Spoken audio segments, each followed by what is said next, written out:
first edition of our new game show, Wrestling Hype for No Reason. Tonight, or today rather, on this episode, we're going to be talking about the one and only ending to this week's episode of AEW Dynamite. Mr. Tony Khan, I must admit, you've done excellent work in your first year with AEW Dynamite.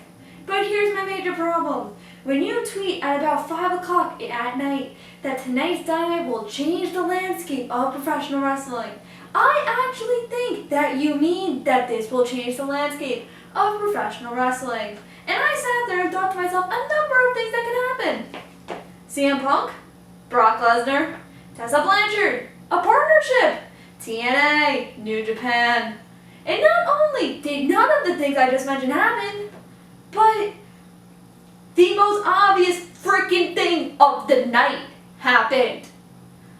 You see, when you aired that Pac promo last week, it was more or less hinted that he was going to either appear at Full Gear or on this week's episode of Dynamite. And Mr. Tony Khan, he appeared on this night's episode of AEW Dynamite. And Mr. Tony Khan, I'm also going to tell you, unless it is really going to change the landscape of professional wrestling, don't tweet that and make me excited for the show. Thank you for tuning in to our very first episode of Wrestling Overhype. Now, to hear my full reaction for Dynamite, we are going to start this episode of Kimmy Talks Wrestling starting right now.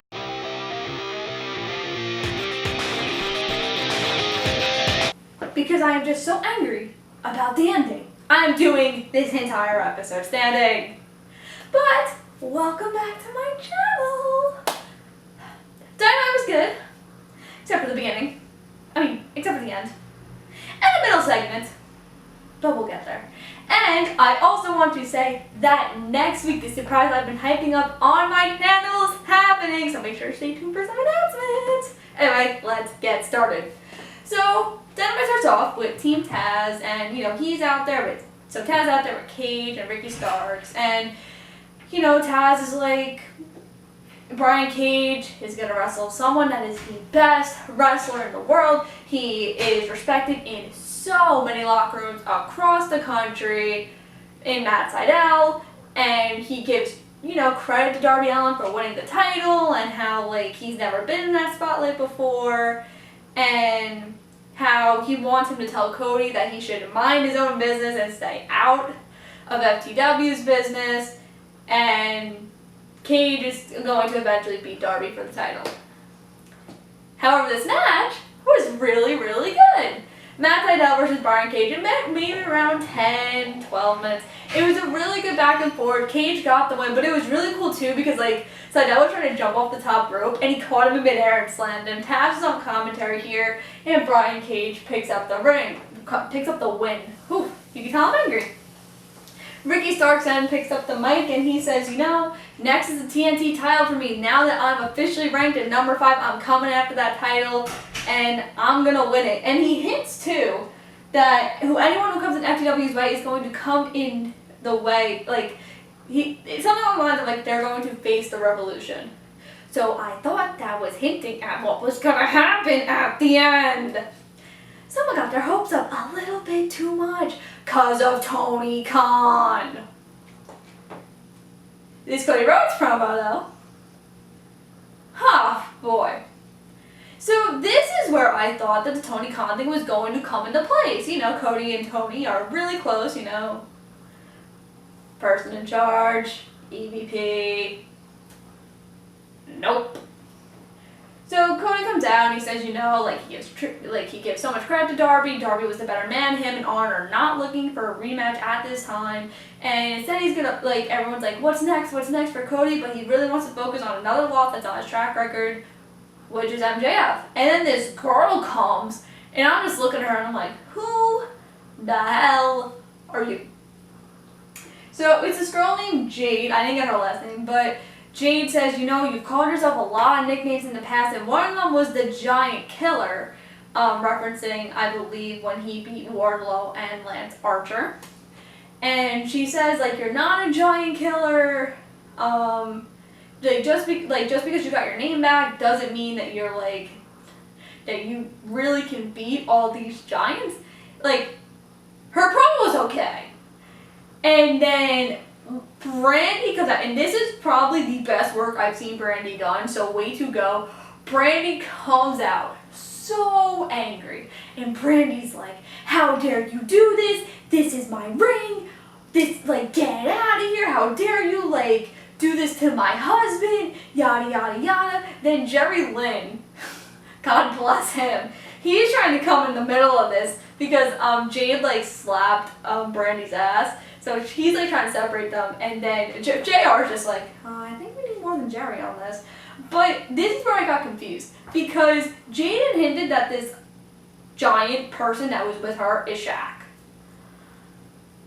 Now I get it. You know, Shaq has been involved in wrestling before. He hosted an episode of Monday Night Raw back in 2010. He also was a part of WrestleMania 34. No, 32, sorry. He was part of WrestleMania 32 and the Andre Giant Memorial Battle Royal. There was also this huge feud that was planned between him and The Big Show. I get it. But why? Like, why? And I understand too, like, Shaq and Cody are friends, but I don't understand why. I would love a Cody MJF feud. I would not love to see a Shaq Cody Rhodes feud. Why are we doing this? Unless there's a very good explanation, it could pay off. Please no. Remember, I'm technically still waiting for Chris Jericho and Mike Tyson. I'm still waiting. Hint, it's not gonna happen. So after all that, Cage and Starks beat up Cody. Alan comes down there, saves the day, and Will Hobbs comes out too. Okay. Good storytelling after that ferocious promo. Moxley interview next said Saturday was the toughest match he's ever had in his entire life. He didn't expect to be the one to say I quit, and you know, he didn't expect Kingston to say it either, but he's happy that he came out the bigger man, and he also announced that on the December 2nd episode of Dynamite, it will be Kenny Omega versus Jon Moxley for the AEW World Heavyweight Championship. Now, this is technically a pay-per-view main event, so I was really shocked that they're putting it so, like, close. I thought they were going to wait till Revolution, so I'm excited to see what's going to happen with that, because I don't expect Moxley to lose at the end of 2020, but if you have Kenny lose here, I don't know what you're going to do with him. Yike. The bunkhouse match was way better than I expected, though. That was actually kind of good. So we had the Natural Nightmares versus the Butcher and the Blade. The Bunny was at ringside. And there was a cowbell, there were chains, there was handcuffs, there were tables, there were ladders, there were chairs, there was blood. There was hay at one point. But it was actually really good. This has to be, I believe, in my opinion, the best Natural Nightmares match I've seen out of the pairing. But it was really good. The Natural Nightmares got the win here. They kind of did the spot that they did at WrestleMania 33 with Rollins and Hunter, where I believe it was Blade. Blade was like running towards the ropes, almost bumps into the Bunny.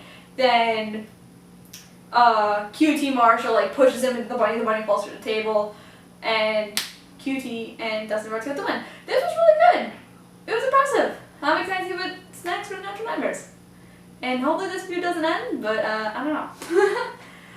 The MJF induction had to be the best segment of the night. It was so freaking funny.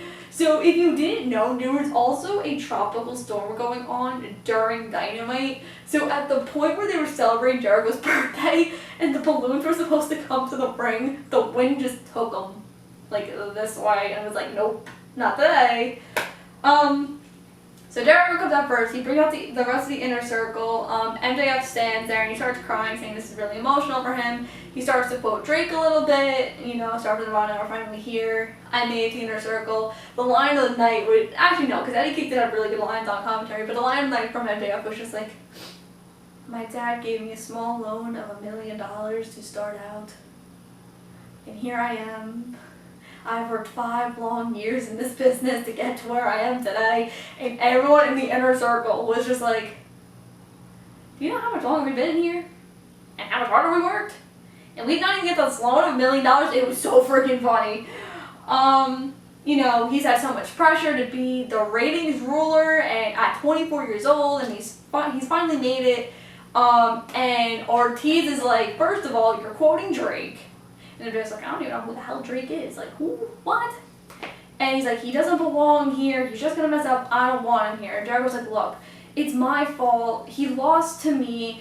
And, you know, with this young guy, you know, I feel like he's going to take us to the top. And we're going to be the best Inner Circle that we've ever been. Don't worry about it. And then MJF's like, well, we're here to celebrate your birthday too. The balloons, the confetti come down. And then he stops there and he's like, I have important announcement to make. We're going to Vegas next week, guys. On me, first class tickets. And it's also important to point out here that Sammy Guevara was not here during this segment. I'll get to that in a little bit. This was really funny, and I also find it very funny too because the last time Jericho seemed to be in Vegas, in a large group setting, there happened to be this segment called the Festival of Friendship. I don't know if you guys remember that, but he doesn't have the best track record. Yike. But this was really funny. I'm excited to see what he's gonna do. I'm expecting that MJ is probably gonna go layer by layer and like take out each member of the Inner Circle and then go to Jericho again. But this was funny, and I also like the fact that Wardlow had a matching tie to MJF's scarf. That was also really funny. The Young Bucks have an interview next saying winning the tag titles was the biggest moment of their career. They've been looking forward to it so much. But just like Cody, everyone's been asking us, well, who's next? Who's next? Who's next? Who's next? They know that there's a rematch with FTR down the line. And they were like, you know, we've seen this tag team called Top Flight, and they remind us a lot of ourselves. So next week, it's going to be us versus Top Flight next week for the titles. So I've never seen Top Flight wrestle. I'm not a big person that watches Dark. I'm excited to see it. I've heard they are really good, so this should be a match I'm really looking forward to. Next week's Dynamite actually looks really good. It almost cleans up from what happened at the end of the show. And they also apologized to Alex Marvez for super kicking him like 3 times. Shawn Spears versus Scorpio Sky though. Match of the frickin' night. So this is a good back and forth, a good showing for both of them. I feel like I haven't seen Scorpio Sky in 6 months. I miss him. He's so talented. This was a feud that was primarily on Dark, so I'm happy that I finally got the attention it needed on Dynamite.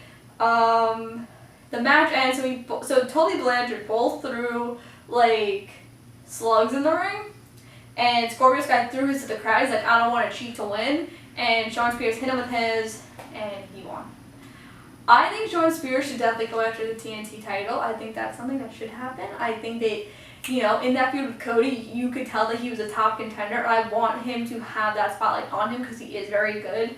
So I definitely think that after the whole Tazz, Cage, Hobbs, Allen, Cody, all that, put him in there. I think he'd be a great contender.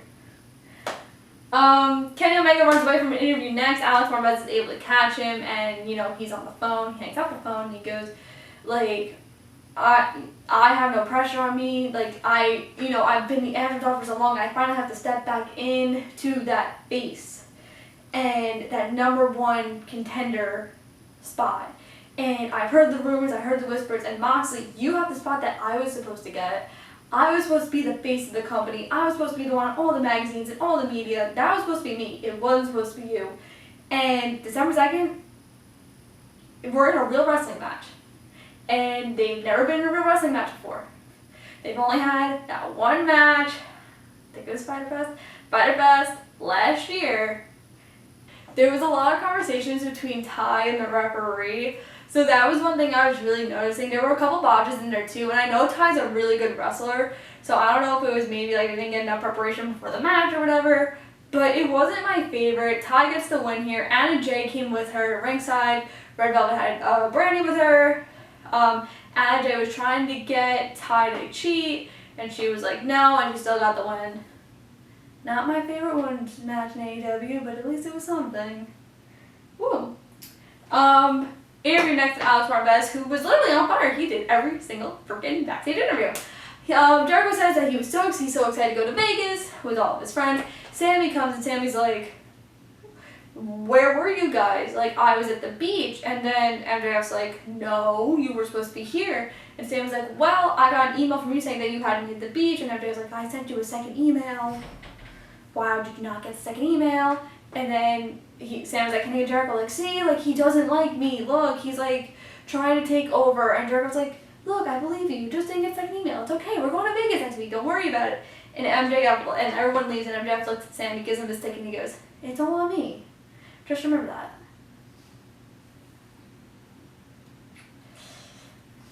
Sam is gonna leave the inner circle soon, that makes me really sad. Eddie Kingston promo next.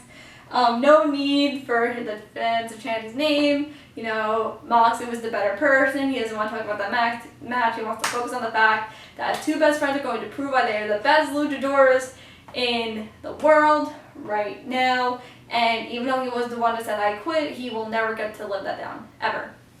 And then he joined commentary, and it was the funniest freaking thing. Oh my, at one point, I think they were promoting AEW Shop, and then he was also trying to tell the commentators what to do, and he's just like, I'm doing everyone's job around here. Like, you should just add to my check. It was so funny. He had line after line after line after line. I literally want him on commentary every single week. Like, him and Jericho, golden.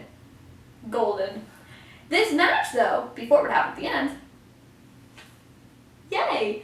I think I said this the first time they wrestled. I've seen them wrestle live, and they could literally kill it. They both ripped each other's masks off, which was really shocking because they did mention this on commentary. When it comes to Lucha Libras and Mexico wrestling, if you rip off that mask, that is a DQ. So I was really shocked here because even the times that we've seen like masks getting ripped off into a buoy, the match literally almost immediately ends, and they still went at it. Eddie Kingston very much on commentary said that Penta's his best friend, Penta's his best friend, Penta's his best friend. And I'm kind of scared here because I feel like if you split them up, I don't know what you're going to do with them. Like, at least, I mean, I'm not saying take the titles down, I'm not saying that.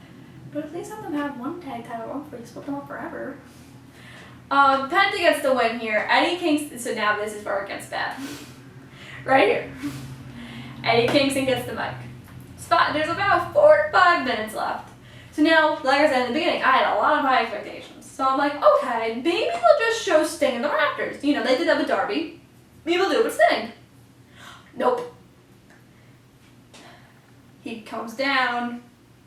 You don't need Phoenix. You don't need this dead weight. My best friend just proved that, like, he really is the best wrestler in the world. And he keeps going and going. And I'm looking at the clock, and I'm like, what is gonna happen? Like, what? And I just hear Pac's music, and I was like, there's 2 minutes left. Is there something after this? Like, no. Like, this is what I don't understand, because WWE does this all the freaking time, too, where it's like, someone will get to choose, like, a surprise, like, tag team partner. It's almost so freaking obvious. Why are you going to hype up things if you're not actually going to do I don't understand. I really don't. I was so mad. Like, I just stared at my TV, and I texted my dad. I'm like, there's no way that's the end. He's like, yeah, it's the end. No, it's not. Yeah, it is. No, it's not. Yeah, it is. Why? Tony! Like, even on Twitter, I was not the only one that complained on Twitter. Oh my god. Don't do this. Please. I'm still mad. And it happened a half an hour ago. And I'm still mad.